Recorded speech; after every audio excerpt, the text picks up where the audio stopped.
What's good, everyone? It's Nigel here, Black Aesthetics Apparel. I haven't done one of these videos in a while, so I'm back. And I'm hoping to be a bit more consistent with these videos moving forward. So here we go. Starting today, I promise you. Today was back day. Great back session, a solid back session, and it's another one ticked off in the box. Nothing overly complicated. As you can see, I started off here warming up. But prior to this, I warmed up on a bike. So I'm always make sure I warm up now. I'm not a young young man anymore. So warming up is essential. Irregardless of age, you should always warm up. I must say, I think sometimes when you're a bit younger, you neglect it. You get straight in there, start lifting. But as you get older and wiser, you realize that warming up is crucial to staying healthy, staying fit, and of course, avoiding the dreaded injuries. So I started off as I do generally, warming up with the barbell, 60 kgs aside, and I did about 2 or 3 sets until I was sufficiently warmed up to move into my first working set, as you can see here. I'm not too great with the camera angles, so I hope you guys can see what's going on here. It's 100 kgs, essentially the first set. I believe I did about 2 sets of these before I then moved on to 140. I just got straight in there. I was fairly warmed up, so I was, ready to go. So the first set 10, and I moved on to 140 and a set of 10. So I stuck to about between 10 and 12 reps this set. I mean, sometimes I mix it up, could be up to 15 reps, depending on how I feel, how much energy I have, of course. And as you can see here with the 140, the form is not as strict, obviously, as it was when I was warming up or with the 100 kgs. It's purely because it's a heavy ass weight. So the minute you start going heavy, you will sacrifice a bit of form, and that's okay. Of course, you'd have your bro science brothers out there critiquing my form and how I should and shouldn't do it. Well, they haven't won several world championships and European championships and British championships as a bodybuilder, so I tend to ignore a lot of these guys, and I do what I believe works for me. After the set of 140, I dropped back down as I felt the weight was a little bit too heavy, so I took 20 kgs off and I dropped back down to the weight you see me doing here now, so 120. And the weight felt a lot more manageable. So my form, was obviously a bit better, a bit stricter, which is the way I like it. So form is key for me. Like I said, I would rather have good form than sacrifice form for weight, or in other words, ego lifting, which is what lots of people do when they get to the gym, right? And I've been, can't say I haven't done that in the past. Ego lifting, of course, you want to impress the guys and girls in the gym you go to. I wouldn't advise you do it. It's just stupid, really, when you think about it. But I tend, these days, I have got no one to impress. The only person I need to impress is myself. And the next time I step on stage, to see some improvement in my physique. So, my ego days are well and truly over. This is just another angle of the rows I was doing. As you can see, the form is slightly better. I'm still moving up as I row the bar, which is not ideal. I like staying in a neutral position, really isolating the lats when I do it. So, but by then I was slightly fatigued with the amount of reps I'd done.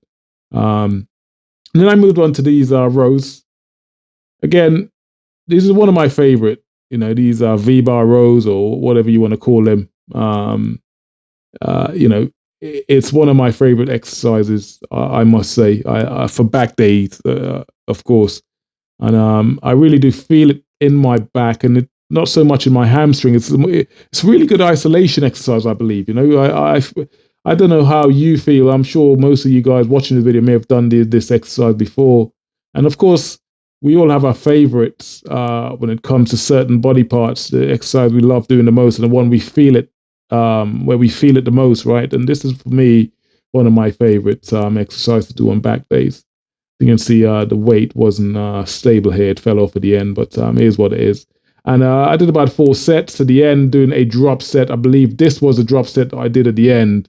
Really, and this really does fatigue. This gets everything out, on the back. You should be really fatigued by the time you get to this. I love this. This is I enjoy doing drop sets. I did 10, took one off, or would have been this set actually, where I did the drop set. So I did 10 and took one off, did 8, took one off, 6, 4. So that was the plan. And my rest period between sets. Now, people ask, how long do you rest between sets? Now, that's really up to you. I tend to keep it fairly short because I want to stay warm. I don't want to, the minute you start talking to people in the gym, you cool down, or you start taking too long a rest break, you start cooling down. I like to keep it warm and keep myself warm, and that way I avoid injuries, So, yeah, I keep my rest period short, fairly short. If I go longer than 2 or 3 minutes, then that's way too much for me. Yes, of course, it's a more intense session if you're keeping your rest period short, but that's what it's about. It's about intensity. When you go to training, you're not there to muck about, right? You're there to your goal is to improve, to rip up some muscle tissues, and then to allow that to repair itself by resting, eating, and So that's what you should be doing. This isn't really that complicated, to be honest. I think sometimes we overcomplicated what this muscle building is about, but it's not. You shouldn't really overcomplicate it. I kept it simple. You can see most of the exercise I've done so far has been fairly straightforward, fairly simple. And then I move on to this isolation exercise. Your dumbbell rows.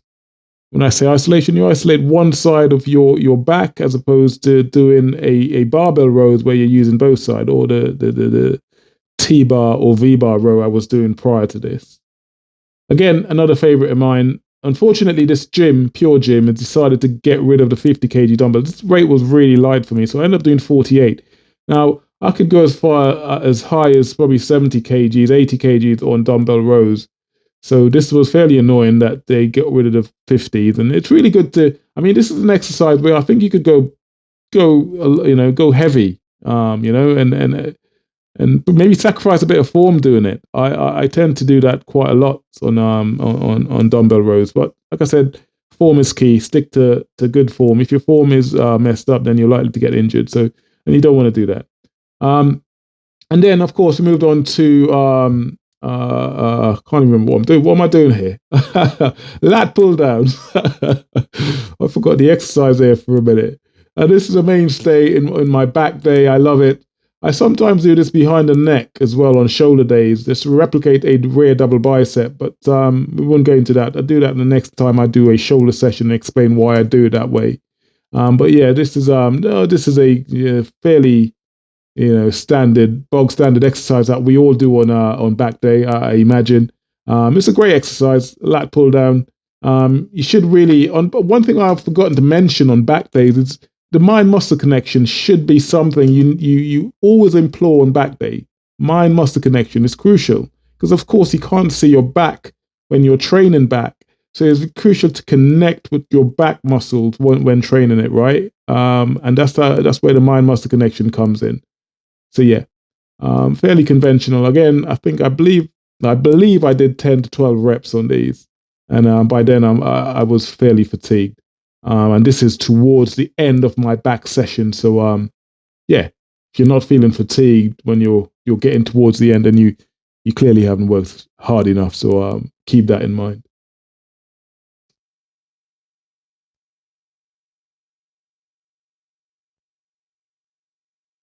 So again, on back days, I tend to do back and biceps. That's my that's the mainstay in my workout session, back and biceps. I tend to mix a major body part, as I refer to it, and a minor body part. So it's your conventional way: chest and tricep. Sometimes I can do chest and bicep, but it's generally chest and tricep, back and bicep. Legs tends to be on its own. Shoulders, I can do shoulders and calves or something like that, or throw in a minor muscle part. So the majors for me, obviously, chest. Legs, start with legs first. Start from your foundation, legs, shoulders, chest, the foundation, and back, of course. And this is a great finisher. The exercise I'm doing here is a great finisher. Obviously, I didn't finish on this. You would see I went on to do pull-ups at the end. But this is a great little finisher. So this is an exercise you should do at the end of your back session, not at the beginning. You might be useful to do it to warm up. to get your lats and back warmed up. But I tend to do it at the end because it's a finisher type exercise. I call it a finisher exercise, right? Really squeezing as well. It doesn't look, you can't see how much effort I'm putting in here, but I would really squeeze in at the bottom and at the top as well. So it's a great finisher. And of course, pull-ups. 4 sets of pull-ups at the end, close grip pull-ups, reverse, the hand grip is reverse on here. And that's how I finish off my back session. So yeah, all in all, a really good session. Really enjoyed it. Hope you guys enjoyed it as well. And I'll catch you guys on the next video. Much love. Peace. Whatever you're doing in your lives, we're all going to die one day. So don't get too caught up in the bullshit and the hype. Live your life while you're here, because you never know what's going to, like, around the heart attack.